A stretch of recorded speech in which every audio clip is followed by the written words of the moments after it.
Teaser ಬಗ್ಗೆ ಹೇಳಬೇಕು ಅಂತಂದ್ರೆ ಬಹಳಷ್ಟು ಗಮನ ಇಟ್ಟು ನೋಡ್ತಾ ಇದ್ದೆ.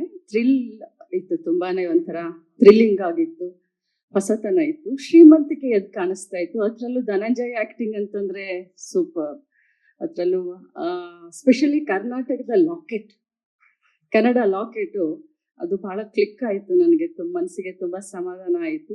ಟೀಸರ್ ಮಾತ್ರ ಸೂಪರ್, ವಂಡರ್ಫುಲ್. ಟೀಸರ್ ನೋಡಿದ್ರೆ ಇನ್ನು ಫಿಲ್ಮ್ ಹೆಂಗಿರಬಹುದು ಅಂತ ಬಹಳಷ್ಟು ಜನ ವೇಟ್ ಮಾಡ್ತಾರೆ.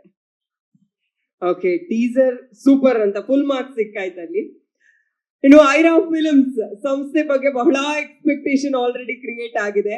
ನಿಮ್ಮ ಕುಟುಂಬದಿಂದ ಚಿತ್ರರಂಗಕ್ಕೆ ದೊಡ್ಡ ಮಟ್ಟದಲ್ಲಿ ಕೊಡುಗೆ ಕೊಡಬೇಕು ಅಂತ ಒಂದು ಮಹತ್ತರ ಕನ್ಸಿಟ್ಕೊಂಡು ಬರ್ತಾ ಇರುವಂತ ಒಂದು ಸಂಸ್ಥೆ, ಅದ್ರ ಬಗ್ಗೆ ಏನ್ ಹೇಳ್ತೀರಾ ಮೇಡಮ್? ಮೊದಲೇದಾಗಿ ರಾಜಕೀಯ ಕ್ಷೇತ್ರದಿಂದ ಬಂದಂಥವ್ರು ತಮ್ಮನ್ನೆಲ್ಲರನ್ನು ಕೂಡ, ಬೇರೆ ನಮ್ಮ ರಾಜಕೀಯ ಸಂದರ್ಭದಲ್ಲಿ ತಮ್ಮನ್ನೆಲ್ಲರನ್ನು, ನಾನು ಮಾಧ್ಯಮದವ್ರನ್ನ ತಮ್ಮನ್ನೆಲ್ಲರನ್ನು ಭೇಟಿ ಆಗಿದ್ದೀನಿ. ಇದೊಂಥರ ಹೊಸತನ ನನಗೆ. ಕನ್ನಡ ಚಿತ್ರರಂಗಕ್ಕೆ ಏನಾದರೂ ಒಂದು ಮಾಡೋಣ, ಚಿಕ್ಕಂದಿನಿಂದನೂ ಒಂದು ಆಸೆ. ಮುಂಚೆಯಿಂದನೂ ಕೂಡ ಬಹಳ ದೊಡ್ಡ ದೊಡ್ಡ ನಟ ನಟಿಯರನ್ನ ನೋಡಿ ಬೆಳೆದಿದ್ದೀವಿ. ಡಾಕ್ಟರ್ ರಾಜ್ಕುಮಾರ್ ಅವರು, ವಿಷ್ಣುವರ್ಧನ್ ಅವರು, ಅಂಬರೀಷ್ ಅವರು, ರವಿಚಂದ್ರನ್ ಅವರು, ಶಂಕರ್ ನಾಗ್ ಅವರು, ಅನಂತ್ ನಾಗ್ ಅವರು, ಟೈಗರ್ ಪ್ರಭಾಕರ್ ಅವರು, ನಟಿಗಳು ಜಯಮಾಲಾ ಇರ್ಬೋದು, ಲಕ್ಷ್ಮಿ ಅವರು ಇರ್ಬೋದು, ಸರಿತಾ ಇರ್ಬೋದು, ಕಲ್ಪನಾ ಅವರು.